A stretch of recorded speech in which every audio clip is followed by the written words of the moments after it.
That's like somebody coming up to you and being like, hey, Michael, just fucking let's do Mike, huh? That's not...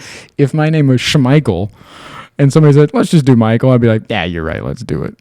Because then people be like, hey, have you heard Schmeichel? His new podcast? Dude, you made me so fucking angry with Schmeichel. I've never meant this more in my life. Welcome back, my little bear cubs. Oh, my God. Watch it. Papa Bear's talking to the cubs, isn't he? Welcome back to the sleuth, baby. Happy Halloween to yous. And we need to remind you, thanks for being here, firstly. Secondly, we're not therapists. We're not experts. We're just a cute little Papa Bear and his Austin Powers buddy over there. Just trudging through this forest called life. That's right. Looking for some salmon and some honey pots. Okay, too far. By honey pots, I meant ladies. No, I did. I meant honey. Honey pots. Okay. It was a bear joke. All right. Let's keep it moving, huh? I'm done. That's all. I'm so fucking cute right now, dude. I don't even know what else to do. You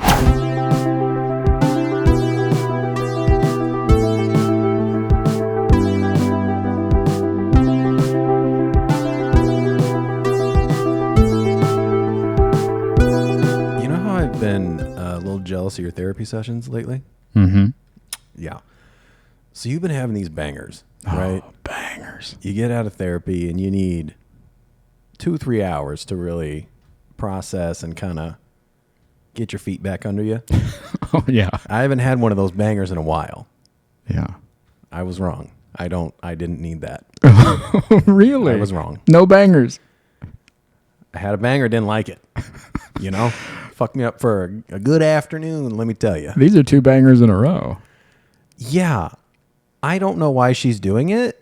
To me, it feels personal, but thought I wanted it. Don't want it. Yeah? I kind of liked it. I kind of liked it. What happened? Show me on the doll where she hurt you. A little bear heart. Oh, my God. All right. So we talked about a lot. Yeah. But we're still... So here, let me tell you how we warmed up to it. Okay. I went in, I told her...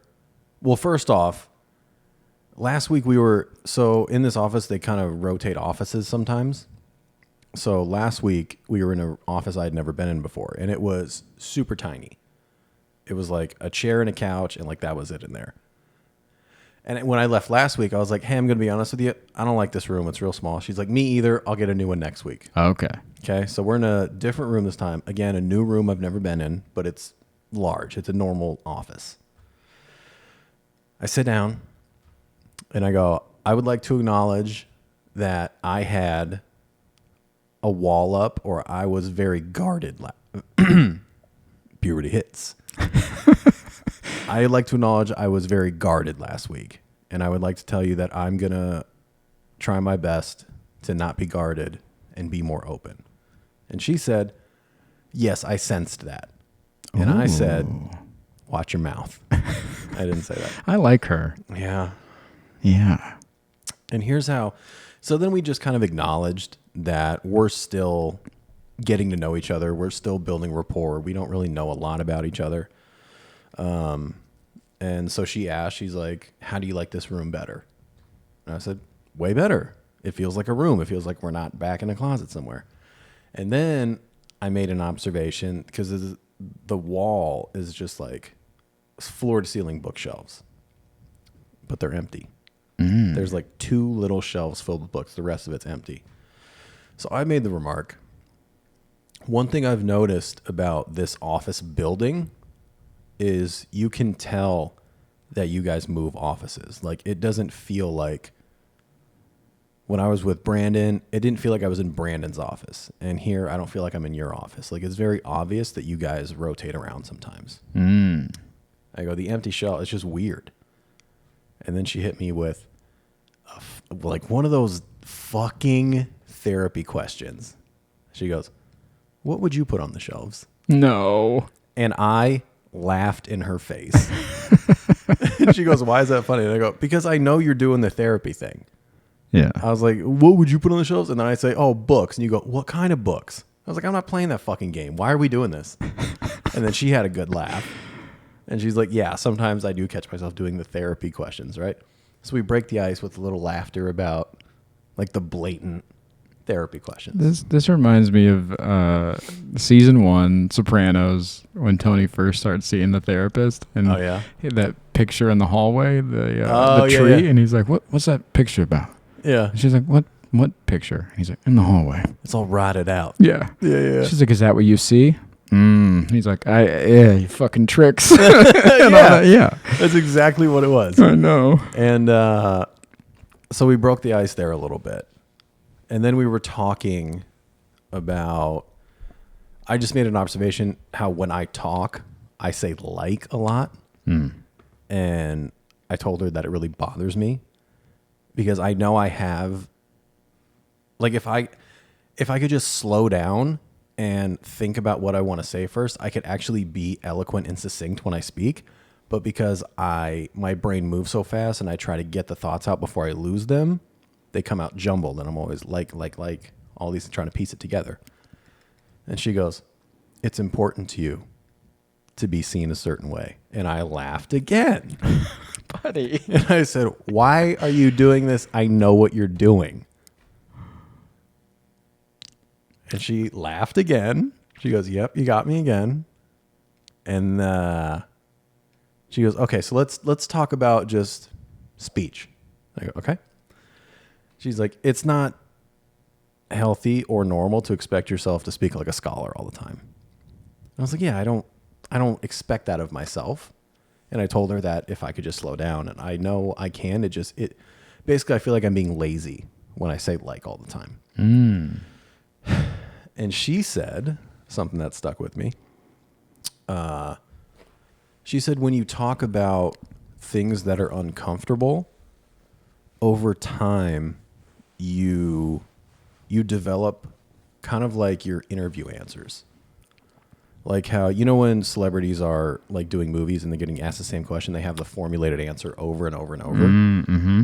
She's like, yeah, so she's like, I think you figured out how to be an open book, but keep yourself safe when you do that. Like you can answer the question, but not to the point that you're going to reveal something that might be upsetting to you. And I said, "Bitch, hold on one second."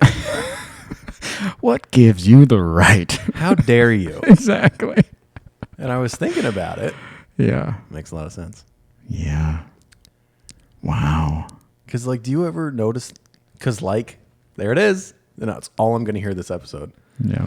Do you ever notice when people ask you about something, like, let's say your mom's death, that you already have, like, an answer ready to go of how to... Absolutely. And it's one of those things, I don't think it's protecting or guarding me. I think it's just one of those things where it's more so what's digestible for them. I don't want to go into the big thing if I don't have to, or if they don't give a fuck enough. It's more like testing the waters a little bit and seeing if they even give a fuck, or if it's just a nice little how you doing or what happened kind of thing. And they just they don't want a conversation. They just want dialogue. It's like they're trying to elevate small talk. Yeah, a little bit. That's kind of crazy that I can't imagine asking someone about something that personal if I didn't give a fuck what they were going to say. Well, for me, I think it's different for me because I am so open with it on stage and other things. So I think it becomes more conversational or more like everyday banter with me because I've been so open about it. I think if somebody else, it might be really personal to ask about their mother's death or whatever. But for me, it feels like asking about, for lack of a better term, like material in a way. Damn. Yeah, isn't that ugly? That's really gross. Yeah, but there's no other way to put it because I've been so open about it it does sometimes feel like in that regard, when they're asking about it, they're probably asking about it in a way of like content or material.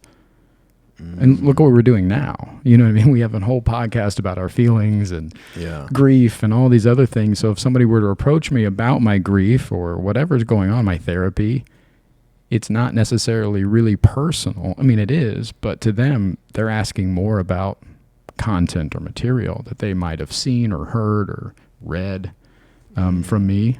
So they're bringing it up not because of your relationship with them, but because they saw it from you elsewhere. Right, or maybe they saw something and relate to it, and so they're looking for a way to be relatable to me. Like a connecting way is kind of like, oh, you love Nicolas Cage movies? I know that about you, so if I ever meet you in real life, I'll be like, hey, I love it, you love it, you know, that kind of thing. So it almost becomes like that, a connecting device.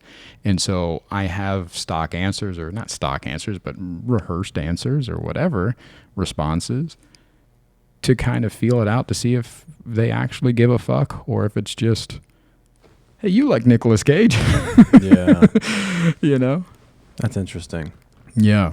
So, yeah, when we got into that conversation, it made me think, because I do have, and I'll give you an example, because I think I said it on the podcast. When we were talking about me taking time off from dating, how I took like 4.5 years off dating. And I have I took some time and reflected on past relationships, things I did like, things I didn't, times when I was a good partner, times I wasn't. That's my go-to. You're like, that's on my Hinge profile. Yeah, like, it's all true. Right. But also, I don't talk about how, in those 4 years I was in a house fire, and then I got holed up in a hotel for months, and I was super fucking depressed living in a hotel with me and my dog, and I had none of my shit because it was all in the fire. I don't do that. Right. I just make it about this and I was like, oh. Now here's the question, but if somebody were to dig deeper with you, would you share those details? Well, it depends who it is. Typically, yeah. I'm a pretty open book. But not just with anybody. Like somebody I just met. Yeah, what are you going for here? Yeah. What's the intention, right? Yeah. I got the Italian trust problems, but somebody I have like. How's your mother? You went on a wire? Yeah. What are you? What are you asking for? I've heard this shit before. Get out of here. But somebody that I have like established dialogue with previously, or is a little bit above an acquaintance. Yeah, I'll have that conversation with. That's fine. I'm going to tell you something else. Oh, go ahead. I don't think that's that out of the ordinary. What isn't?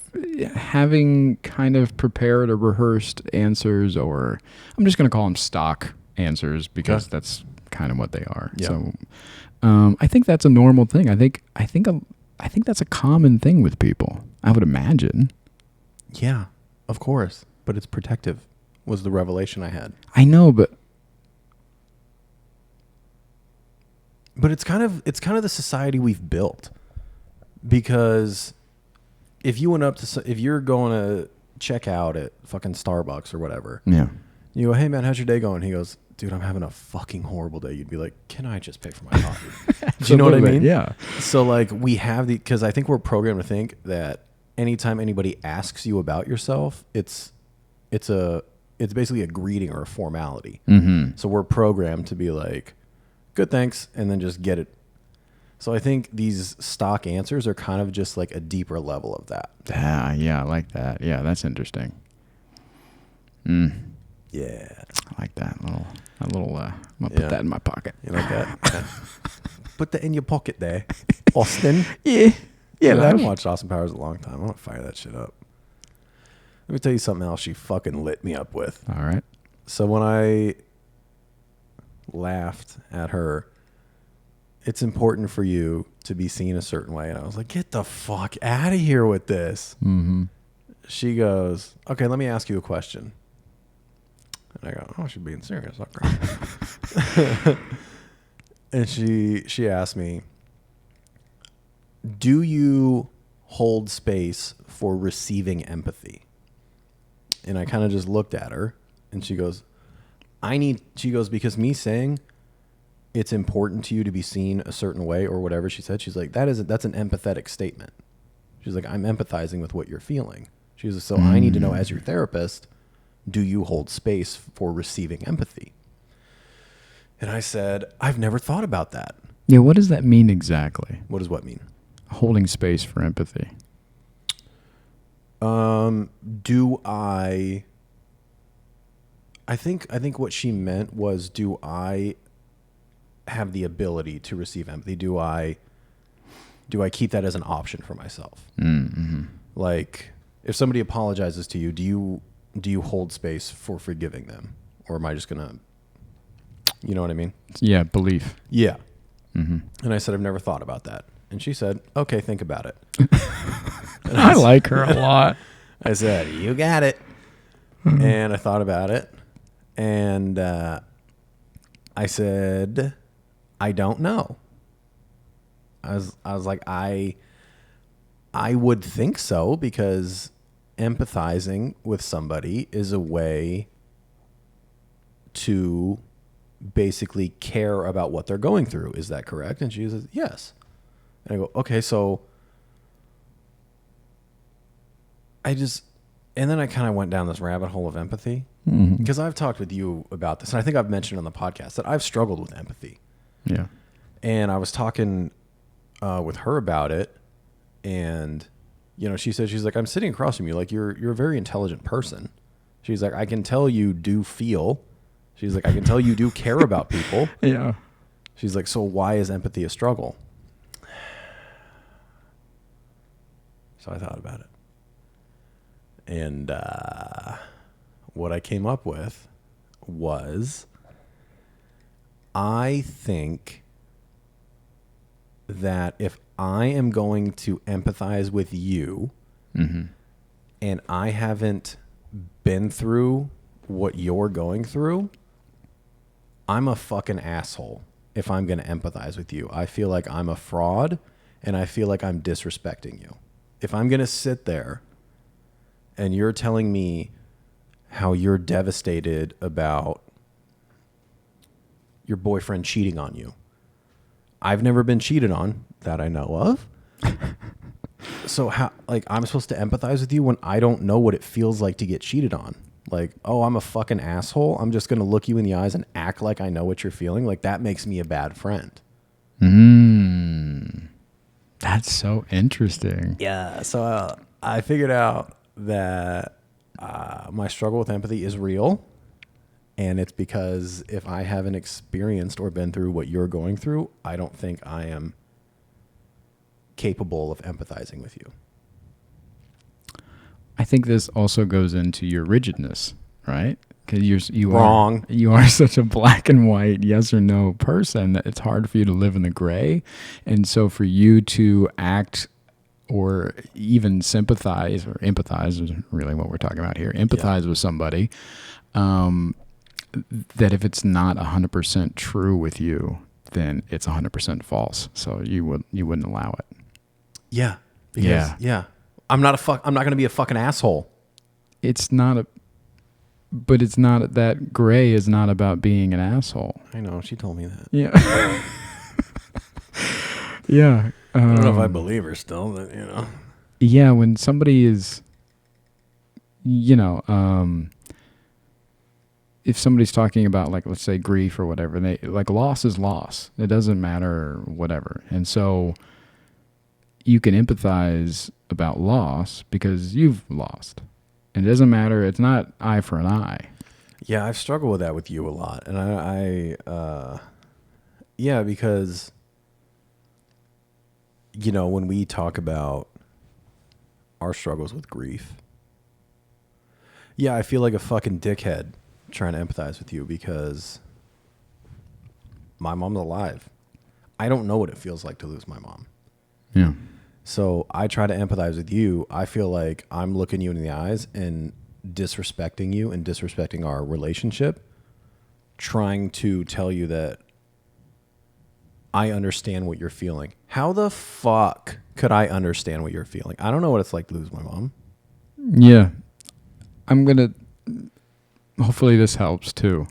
Hopefully. Even if you heal me. Even if you were to lose your mother, and let's say we both lost our mothers. Yeah. it still wouldn't matter. It still wouldn't be eye for an eye because you didn't lose my mother. You didn't lose her in the way that I lost her. And so you can still have empathy and sympathy. It still resonates with me, and I still know that you care, and I still feel that, even though it's not eye for an eye. And again, even if you were to lose your mother, it's you still didn't lose my mother like I lost her. So you're saying that I'm focusing on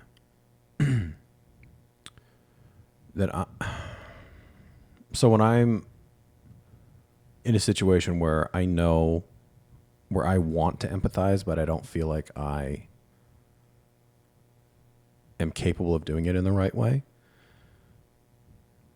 If I'm hearing you correctly, therapy talk. Yes. If I'm hearing you correctly, what you're saying is I'm focusing on empathizing with the situation rather than the feeling. Yes. Mm. And the feelings are what connect us. Okay, what are you, fucking Bob Ross now, dude? Yeah, and I think that goes back to this protective talk that we were talking about and this kind of stock answers and stuff, that people are looking for a connection. And even if it's not as deep as we want it to go, or these conversations don't go as deep as it is, they're still trying to connect in a way that's showing that they care. So even if they don't want to have a 3-hour conversation about grief, asking me about my mother still shows that they care in the same ways that we would have a 3-hour conversation or whoever they lost or whatever they did. It's still about connecting. That makes sense. It was, I'll tell you, the whole empathy talk was really helpful to me, because I understand, and we kind of touched on this last week, like how I come across. Mm-hmm. It was really nice to sit there with somebody and have her understand that, like, I'm gonna cry. Yeah. It was really nice to sit there with somebody and have her be able to understand that my struggle with empathy isn't due to a lack of caring, that it's just due to a lack of understanding. Mm-hmm. And that was really nice because, like I said, I do understand how I come across. And yeah, I'm not immune to that. And I don't know, it was a really nice, like, thing to figure out. So I'm canceling next week. Is what I'm saying.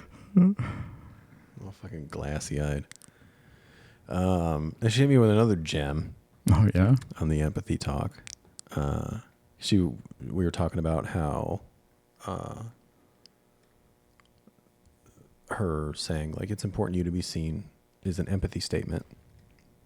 And if I hold space for empathy, then we were talking about what empathy is and how it's, you know, basically it's just caring about what someone else is going through on a human level.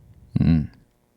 And she's like, do you hold space for empathy? And I go, I would like to think so, because, I mean, if, as I understand empathy and as we're talking about it, it seems like it's caring about another person. Like, why, of course I want somebody to care about me and what I'm going through. Like, why wouldn't I want someone to care about me? Why wouldn't I hold space for that? And she goes, well, one reason could be that you don't think you deserve to be cared about. Ooh. Ooh, bitch. Yeah. Ooh. And I said, For the love of God, is our time up yet? Yeah. Yeah, that one's oh, that hit home for me, dog. Yeah. I never thought about it before. Mm. That my struggles with empathy could be because I don't think I deserve empathy, and I don't fucking know, dude. Wow. Yeah, I'm never going to therapy again. I'm never going again. You having these back-to-back bangers, dog. Yeah, man. Oh, buddy. Yeah. What do you? What have you thought about it? Yeah, that's all I've thought about. Yeah. I don't fucking. I would, dude. I don't know. I think that one's surprising to me about you because you come across so confident in all these other things that and so sure of yourself and all these things. So thinking that you don't deserve love would be that seems like a radical statement to me about you. I do feel very like I have a very strong sense of self. Mm-hmm. I do feel like I know who I am, and I feel like I know my values and what I stand for. But it does make me I don't receive compliments well. Really? Yeah. It's fucking weird. And I don't know if it's like growing up the fat kid and now being still a big dude and like I've never, you hear me saying like, kill me. If it's just because like I only liked attention on my own terms, so that when people give me a compliment, it makes me, I don't know what to do with it because like I didn't want this right now. So I don't know if it's like because I like getting attention on my own terms, like being a class clown. And if I wasn't a class clown, I was a fucking statue. Like you wouldn't even know I was in the room. Yeah. So I don't know if it's that or I don't know what it is, but yeah, I really struggle to receive compliments. I don't like when people worry about me. Like anytime I've been in a dude, I was in a relationship. I mean, it was in my early 20s, and I was driving, and I was on the phone with my girlfriend, flip phone, and I got in a car accident, and she like raced over to my house and like met me there, and I was all banged up, and she's like crying, and I was like, I didn't know how to handle that. She was so upset because like our phone call ended with like a smack, and then the call was gone, and I don't think I ever found my phone. Yeah. Like she didn't know, but like I did not know how to handle that worry from her and like her caring. It made me so uncomfortable. Is it because you feel responsible for those feelings? Maybe. Yeah, I don't want to make my fucking, especially my girl, I don't want to make my girl worry and shit. Like I just want to make her laugh and stuff. Yeah. Like I don't want to make her worry. Oh, buddy. Shut the fuck up. Oh, buddy, what? Finish the thought. You gotta talk about responsibility in your next therapy session. Why? I don't want to. Why? Why? You can't be holding yourself accountable for how others are reacting or acting. And that's tough. Well, but it seems like you're putting a lot of stock. Well, this was in my early 20s. I haven't dealt with something like that since. Right. I'd like to think I've grown up in that manner. Still don't like I still don't like compliments. So if we're connecting the dots, could still be a problem. Yeah, it's possible. Now I have a question, just because I know this about you with your social media. Does this also bleed into unwanted attention, because you don't like to post, and the things that you do post are never you or about you, really. It's always like, look at this fucking tree. Yeah, I just like take a cool picture, and I'm like, that's a cool picture. I'll post that. Yeah. Yeah. Does that bleed into the unwanted attention? And have you connected that? I mean, maybe I really don't like social media. Yeah. I really don't like it. But probably. Yeah, I don't. Yeah, I don't understand people that just post pictures of themselves all the time. Yeah. It feels like such a weird thing. And I'll tell you why. Uh-huh. to me, because of what we're talking about of getting attention on my own terms, if I were to post a picture of myself, I think that I would be doing that because I was craving attention. Or because I wanted a little validation from likes or comment or whatever. So when I see other people post a picture of themselves, I'm like, oh, they must be having a bad day. Oh, interesting. Yeah, and I honestly, I empathize with it. Because I do know what that feels like. Yeah. And yeah, I see people who post, selfies and like all they're obviously posing, or they've set their phone up on a timer, and it's like they're putting effort into this. And I'm like, man, they must be having a bad day. They must really need just a little, hey, I see you. I think this also is hard for you because, again, this bleeds into your rigidness. You know that it's fake. You know that they had to set that camera up. You know that they had, like, this is all staged. Yeah. And so for you, if it's not 100% true, then it's 100% false. And so fuck that. I want to challenge you on that. Okay. I don't know that I think if it's not 100% true, it's 100% false. I think if it's not 100% true, why are we wasting our time? Okay. Yeah. I don't, because if it's not 100% true, then it's unauthentic, and I'm not interested in that. I am only interested in authenticity. Yeah. And so, of course, you wouldn't want social media because it's anti-authentic. Yeah, it's fucking stupid. Yeah. I don't like it.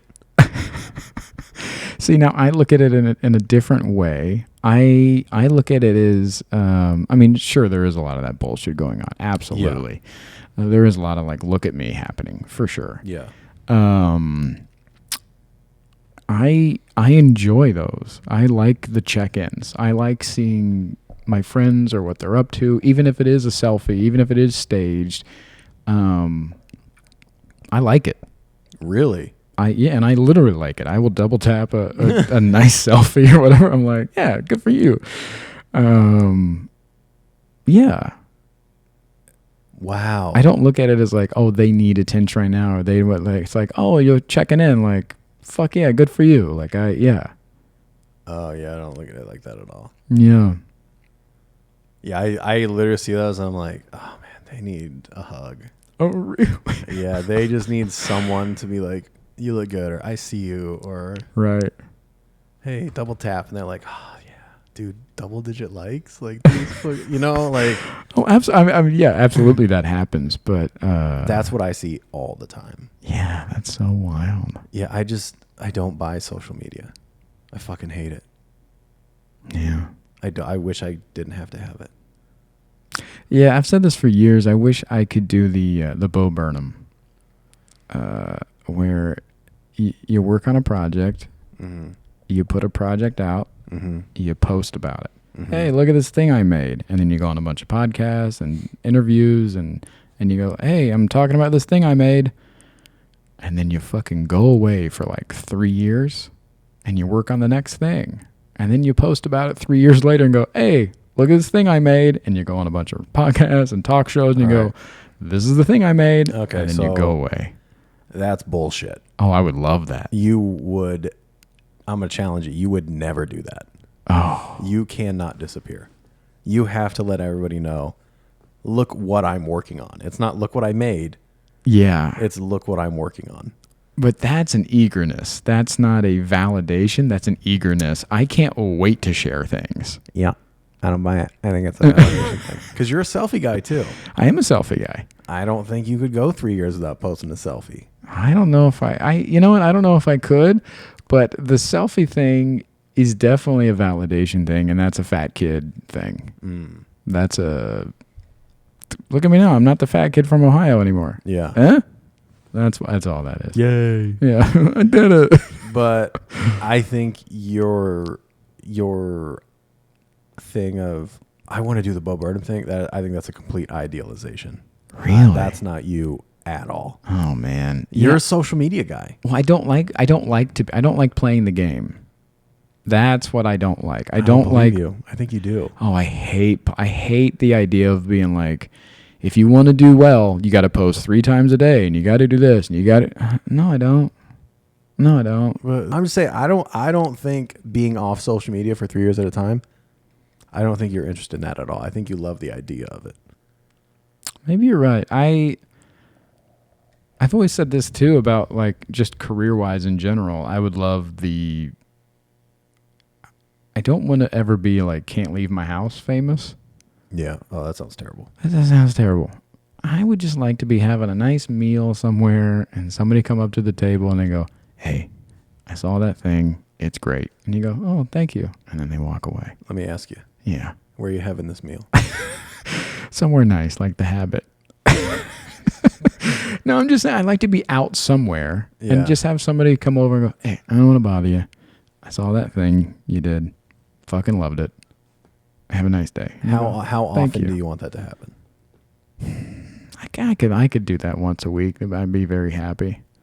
You wouldn't be happy. Oh, that's not going to bring you for the first 2 weeks, and the third time you'd be like, "Well, that was cool the first time." That's not going to make you happy. That's an ongoing thing. You wouldn't love that if somebody was just like, "Hey, man, I saw that thing you did. Fucking great. Loved it. Great seeing you." No. I think I would be grateful and appreciative, but I that would affect my happiness 0. Really? It'd be flattering in the moment, but it's not going to make my day. Things like that don't make you happy. That's like the people who think they have like the goal of, "I'm going to buy my first new car," and then they buy their first new car and it's great. And then 2 months later, it's just their car. It's not going to make you happy. I don't think it's going to I don't think that's the end all be all. I'm just saying that would be a nice thing that would happen in my life. I'm not saying that is the only thing that would make me happy. Yeah, it'd be a nice thing if you go to Chipotle and the girl scoops the rice and sucks your dick while you're there. Yeah, of course. That'd be a nice thing. Yeah. Now, if I would have said that, you wouldn't be like, "That's not going to make you happy." It's not going to make you happy. That'd make me happy.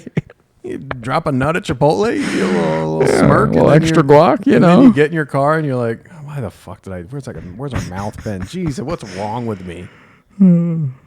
Yeah, I don't think those things, they're flattering in the moment. They're just, you know what? I just got depressed. Yeah. Just now. It just just bumped a level on me. Mm-hmm. I think that, I don't know, man. It seems so fucking unfair how fleeting joy is, and how long-term pain is. It seems so fucking unfair that that's how life works. Joy and happiness are the most fucking fleeting emotions out there. Why? Why can't those be the lingerers? Yeah. Fucking dude, anxiety, that shit'll hang around for hours, man. Depression, that'll hang around for years. But that joy and that happiness, that's 5-10 seconds if you're fucking lucky. And maybe you'll catch it again. Maybe you'll catch it again off the same thing. It seems so goddamn unfair. I'm going to say something. Say it. It's going to be cheesy. You ready? Yep. Maybe that's why it's so special. Get fucked. I'm being serious. I know you are, and it makes a lot of sense. Yeah. I hate to say it too. But maybe that's what it is. Yeah. Man. That's why love is so special. You know, you find a person that like truly just brings a lot of joy to your heart and to your life. Maybe that's why love is so special too. Not this again. I'm not. You need to find somebody. You need to. This is getting ridiculous. I can't keep doing this every week. Isn't love great? Yeah, bud. Just fucking. It's cuffing season, dude. I'm all fucking. Got my fur out. I'm trying to snug. You trying to snug? But do you know what I mean? Yeah. I was thinking today. Shut up. it's very possible to not find that person for you. It's almost more likely that you won't. You talking to me personally? No. It's more likely that one won't. Right. And that seems unfair too. You know? The odds of you finding... I don't know that I believe in like the one or like your person. I don't know that I believe in that. But to find someone compatible with similar core values, with all these things at the right time, for like all these things to line up, the odds seem so astronomical. It seems more likely than not that you won't find that. That's why I always think it's hilarious when people marry like right out of high school or something. You're like, there's over 1 billion people on the fucking planet, and you're like, that's my guy. I did science with him in 8th grade, and he's my guy. And you're like, Yeah, forever. I almost did that. Oh, buddy. I know. Oh my god. Almost proposed, dude. Oh my god. Whenever I hear that it shows, and I'm talking to couples in the audience and stuff, like, we met in high school and we've been together. I'm like, I want to be happy for you. Like, I know you didn't graduate. You Yeah. dumb fuck. It just sounds so miserable. Imagine thinking that that's like your like, really? But it's also, that's what we're programmed to think. Yeah. Get married, have kids, and like you get in your mind, you're like, oh, if I don't do this in my 20s, I'm fucking way behind. Yeah. Dog, your 20s. Just your teenage years again. Yeah. You're just figuring shit out, man. Yeah. Thank God I didn't propose to that girl. I'm still waiting for my thank you card, by the way. It ruined both our fucking lives. Jesus Christ. Yeah. I could have a fucking 9-year-old right now and be divorced. Ugh. Isn't love great? Love is great, but that would have been a mistake. Yeah, that sounds miserable. Yeah. What you been up to? Since I've been fucking gabbing this whole fucking time. My therapy got canceled. Yeah. This you week. Lucky bitch. Yeah, I got out of it. But I have been listening to that book that kicks my ass all the time because I took some time off to actually read books. Yeah. And for your 60 hard. For my 60 hard, which I'm still doing, still going. No, you're not. You fucking cheated and you didn't start over. You're not doing a goddamn thing. I'm still going. Sure. Yeah, fuck it. If you're not doing it, who cares? So I read Daring Greatly by Brene Brown. Great. Which, by the way, love her to death, but just change it to Renee. You know what I mean? Just be Renee Brown. But why are we putting the B there and making it hard for everybody? Here's what I'm going to do. I'm not going to tell women what to do. So, Brene, do you, babe? But No, it's not about gender. It's just about being a human and being nice, and making it easy on us. I think women are human. I want to say Renee all the fucking time, and it's Brene, and I think I'm doing it wrong, and I'm in my head about it all the time. So yeah, that's like somebody coming up to you and being like, "Hey, Michael, just fucking let's do Mike, huh?" That's not. If my name was Schmeichel, and somebody said, "Let's just do Michael," I'd be like, "Yeah, you're right. Let's do it." Because then people be like, "Hey, have you heard Schmeichel? His new podcast?" Dude, you made me so fucking angry with Schmeichel. That's the dumbest shit you've ever said to me. Oh, really? And Brene's not? That's her name. That's dude. not a name. She's also white. Brianna is a name? I thought Brene was a black woman for sure. Racist. That's not racist. Renee is a name. Yeah, so is Brene. Brene is not a name. Brene Brown. Anyways, You read Daring Greatly. it's incredible. It had no pictures. You made it through though, huh? I made it through. It's incredible. Loved it. Right, I highly recommend it. Yeah. So I'm back on. I was listening to some audio book today during lunch. Nice. The Mountain Is You, which is Nice. just kicking my ass. I've talked about it a few times on here. If you want your fucking ass kicked, read or listen to The Mountain Is You. It's terrific. And today they were talking about the change that you want to see in yourself and what that makes and what that is, what that looks like. And so they were talking about social media. That's what made me think about this. Interesting. They were saying, envision the person that you want to be and start behaving in those ways, right? That kind of goes hand in hand with manifestation and all those things, right? Yeah. It's not who you are now, but who you want to be. Start having those behaviors. And so it said, it was talking about who are you without social media?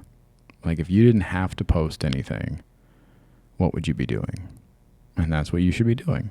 The stuff that you don't feel obligated to show off, the things that you don't have to feel obligated to check in or get validation from and all this. That's who the real you is. And also in that same vein, without social media, so without being in the public eye, what does your day-to-day look like? If nobody was watching, what does your day-to-day look like?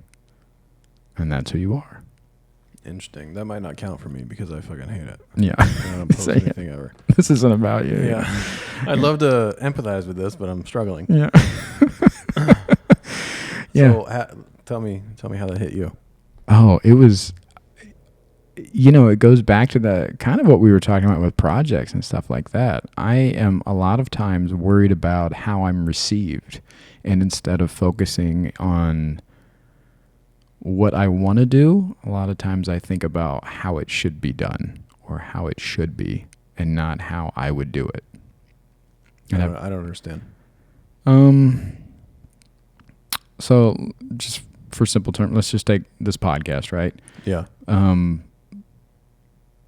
Let's say that the majority of podcasts out there start with ads, right? And start with like introductions, like they give full introductions of who they are. Yeah. That would mean when we start this podcast, then we would feel obligated to start this podcast by introducing ourselves, who we are, what we do, and then start the things. Nah, it's stupid. I don't do that. Exactly. And instead, we oftentimes just start in the middle of conversations, right? Yeah.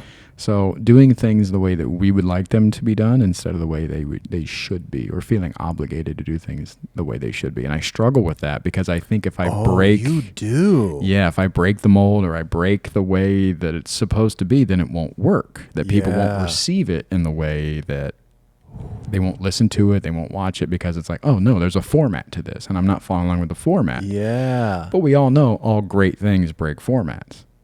I appreciate you saying that because when we were editing my short, we got into it a couple times because you're like, no, that's not how you do it. And I kept being like, I don't care. Yeah. This is how I see it. This is how I want it. And you go, yeah, but that's wrong. And I go, I don't care. Yeah. But say that one part again. Great things. That's what happens. Oh my God. That's what he said. And we can't talk about it. Anyway, so What?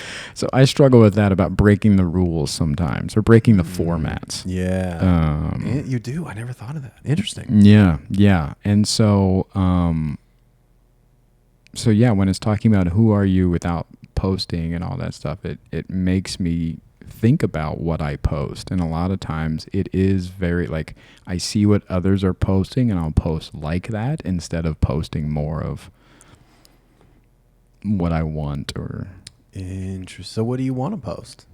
I don't have anything in mind, you know what I mean? But I'm just saying like in my day to day, I'm going with the flow.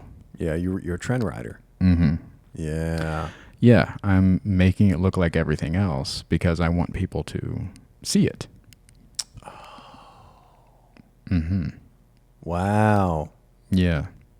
How do you stop? What'd the book say? I didn't get that far. Yeah, It just said to bitch. behave in the ways that you want to be. And so start making those changes. Behave. Oh, Did you do that on purpose? I did not. Oh, that was beautiful.